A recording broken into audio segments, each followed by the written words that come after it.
Mi nombre es Edwin Seriel y quiero hablarles en esta noche sobre el Nuevo Testamento, que se clasifica de esa manera. Entonces tenemos los libros evangélicos, que son 4, que todos conocemos.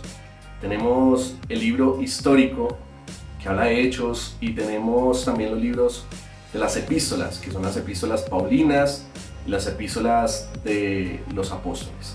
Y falta el último, que es el libro profético, que es el del Apocalipsis. El Nuevo Testamento inicia después de 400 años de silencio, donde Dios no se pronunció, no hubo libros escritos. El último libro que se había escuchado es el libro de Malaquías, y el siguiente pues el libro de Mateo. En esos 400 años Dios guardó silencio. ¿Te imaginas Dios guardando silencio? Donde no hubo profeta que se escuchara, donde no hubo un libro a quien seguir. Ahí es donde nació el libro de Mateo. Y el libro de Mateo lo presenta como el rey. Eso es lo que habla el libro de Mateo. Dice: arrepentíos porque el reino de los cielos se ha acercado. Eso es lo que tenía en común, lo que tenía muy natural Mateo. Lo presentaba como rey. El siguiente libro es el libro de Marcos. Marcos lo tomaba como siervo, el venir a servir. Él decía: el que quiera servir tiene que, el que quiera ser primero tiene que servir. Él lo tomaba como el siervo, el hijo de Dios. El siguiente libro es el de Lucas, lo mira como el hombre perfecto, el hijo del hombre. En ese libro lo habla como: yo soy el hijo del hombre, y así como se presentaba Jesús. Lo miraba como con las características, donde se mostraba el carácter de Jesús, y es lo que nos habla Lucas en este evangelio. Luego sigue el libro de Juan. El libro de Juan nos habla sobre quién es ese hombre. Él era como realmente buscando en Jesús como la llave secreta. Él era el más cercano a Jesús y quería encontrar más allá de lo que los apóstoles habían visto. Y en ese libro él muestra las características de que otros apóstoles no hablan sobre cómo era el carácter de Jesús, de su amor, de su entrega, de un Jesús más cercano. Luego vamos al libro de Hechos, que es el libro histórico, y yo creo que este libro es una historia que nunca acaba, porque es ahí donde nace la iglesia. Entonces en ese entonces ya los 12 apóstoles empiezan a expandir el mundo entero y empiezan a enseñar lo que Jesús les enseñó a ellos, de una forma muy práctica, muy didáctica, pero sobre todo con el Espíritu Santo que ya habitaba con ellos. Ya estaba con ellos, ya estaba en la tierra y los acompañaba en todo lo que hacían. Lo importante de este libro histórico es que fue de gran inspiración para grandes hombres muy cercanos de la historia. Por ejemplo, Martín Lutero. Él tomó ese libro de Hechos como queriendo ser un guión para poder hacer lo que realmente Dios quería hacer en la tierra, y no lo que le querían enseñar a otros hombres. También este libro de Hechos nos inspira a la iglesia para poder colocarnos y unirnos y encontrar las bases primarias de lo que el Espíritu Santo hace en nosotros para poder dar vida a los demás. Luego seguimos con las cartas paulinas. En estas cartas paulinas, la primera que encontramos es una que ha sido de gran inspiración también para Martín Lutero. Gracias a esa carta, él hizo su reforma protestante, porque fue el fuego que él encendió, lo mismo que John Wesley, para poder hacer su ministerio. Estando sentado en la capilla de Londres, él empezó a tomar este libro de Romanos y se dio cuenta que cuál era el propósito del hombre en la tierra, conforme a Dios. Luego seguimos con la carta Primera a Corintios. Es una epístola muy importante para nosotros porque nos habla sobre los problemas que enfrentamos entre hermanos en esos tiempos, ¿sí? Entonces él nos dice algunas directrices sobre cómo debemos comportarnos juntamente como hermanos. Segunda de Corintios, que es el siguiente libro, nos habla sobre la forma emocional, cómo tenemos que comportarnos como hijos de Dios.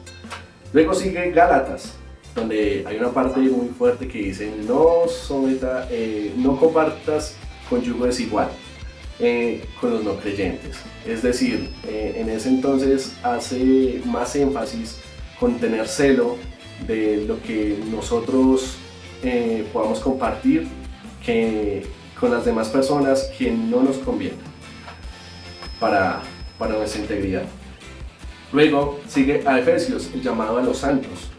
En ese entonces se desarrolla la epístola llamándose más que todo al cuerpo de Cristo, cómo nosotros podemos enfocarnos para el servicio de Él y cómo por medio de ese servicio llegar a la santidad de Dios. Luego sigue el mensaje de los filipenses, que más que todo nos habla sobre el regocijo, sobre la confianza y la alabanza que nosotros podemos tener en Jesús. Por medio de esta epístola podemos encontrar cómo Pablo pudo surgir del encarcelamiento de Roma por medio del gozo y todo lo que ha pasado conforme a lo que el Espíritu Santo le estaba regalando en ese entonces. Luego sigue Colosenses, el poder para soportar con gozo. Nuevamente el gozo lo trae como fortaleza. Ahí donde dice que el gozo nos da la fortaleza y nos da experiencia a producir en nosotros vida y amor en los demás. Nos habla también de dejarnos de las quejas, las murmuraciones y el mal humor, que ese ha sido como lo que más atacaba en esa iglesia. Luego sigue el mensaje de 1 Tesalonicenses, habla sobre los sentimientos convertidos en las luchas en la iglesia primitiva, llega directamente al corazón de ellos. Luego sigue la 2 Tesalonicenses, agentes contra la iniquidad, ahí donde habla directamente sobre todo lo que trae las maldiciones generacionales y cómo Jesús puede romper eso. Luego habla sobre 1 de Timoteo, manual del pastor. Ahí es donde nos dice cada uno de los principios, de las bases, para que tú puedas ser un buen pastor y poder pastorear a las demás personas como con el corazón de Dios, como lo hacía David, como realmente se tiene que hacer. Entonces, habla sobre las bases del apostolado, del ministerio y cómo uno tiene que comportarse y hablar conforme a esa doctrina. Segunda Timoteo, cómo evitar el colapso. Nos habla sobre guardar nuestro corazón, sobre la juventud. Nosotros tenemos que guardarnos y llevar al servicio y encontrarnos con el Dios divino. Luego sigue el libro de Tito, que es la verdad y la prueba. Nos habla sobre los jóvenes delegados apostólicos para que realicen el trabajo en diversos lugares. Luego sigue Filemón, que es un hermano restaurado. Esta habla sobre el control que tiene Dios en la iglesia, pero con la gracia, ¿sí? Y que con esa misma gracia podamos superar los problemas más difíciles que podamos encontrar en el camino, que con esa misma gracia nosotros podamos levantarnos y realmente encontrar a un Dios que es bueno, agradable y perfecto. El siguiente libro es Hebreos, que nos habla todo acerca de la fe. Entonces ahí encontramos pues la fe, la certeza de lo que se espera, la convicción de lo que no se ve. Ahí encontramos realmente cómo Pablo mostraba la fe, que es el fruto del Espíritu Santo, de una manera muy lúdica y muy práctica en la iglesia en ese entonces. Luego sigue el libro de Santiago, la actividad de la fe, esta se refiere a la evidencia histórica de lo que ha dejado constancia hasta nosotros, que Santiago, siendo el hermano de nuestro Señor, él siempre nos mostraba ese camino para seguir adelante con Jesús. Luego sigue la siguiente carta de los apóstoles, que es la primera carta de Pedro. En esta habla sobre el sufrimiento que tuvo Pedro, sobre sus cicatrices, y exhorta al pueblo cristiano para que recuerden que andemos en honestidad, que andemos en fidelidad y que conjunto con los hermanos nos apoyemos para seguir hacia adelante. Ahora, sigue la segunda Pedro y ahora más que todo también exhortación a la falsedad, de que realmente nosotros seamos íntegros y que hablemos con total libertad y con total sinceridad de lo que nosotros somos en Jesús.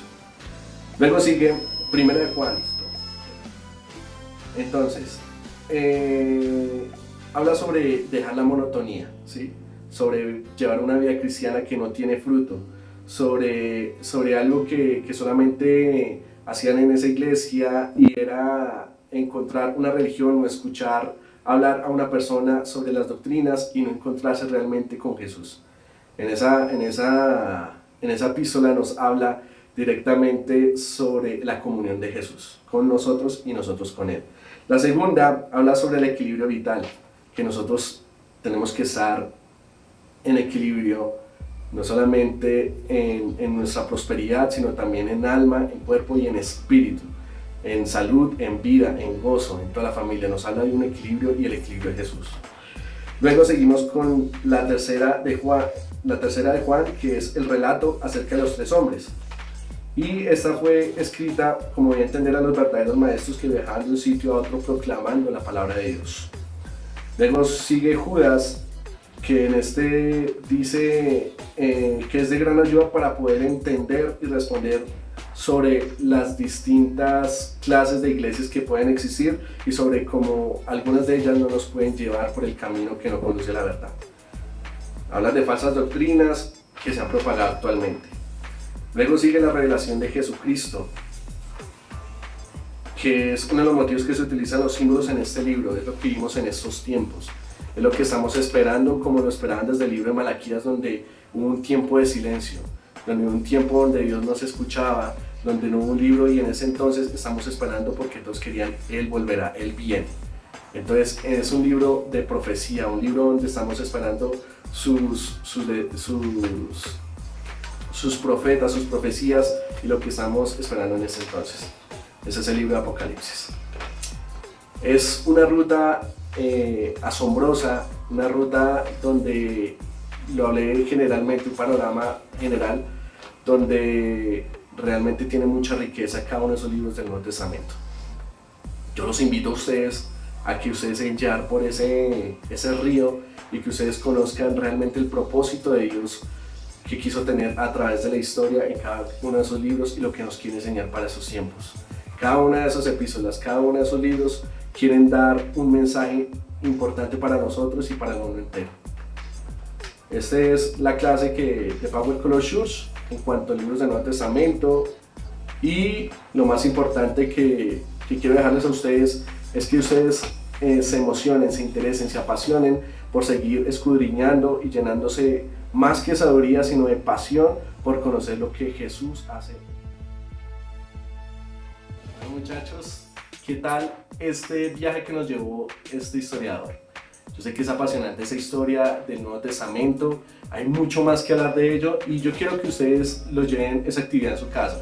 Y para eso vamos a dejarle una actividad, y es que ustedes se memoricen los libros del Nuevo Testamento y lo puedan explicar a su líder de célula. Bueno, muchachos, hasta nuestra próxima clase, que estén muy bien.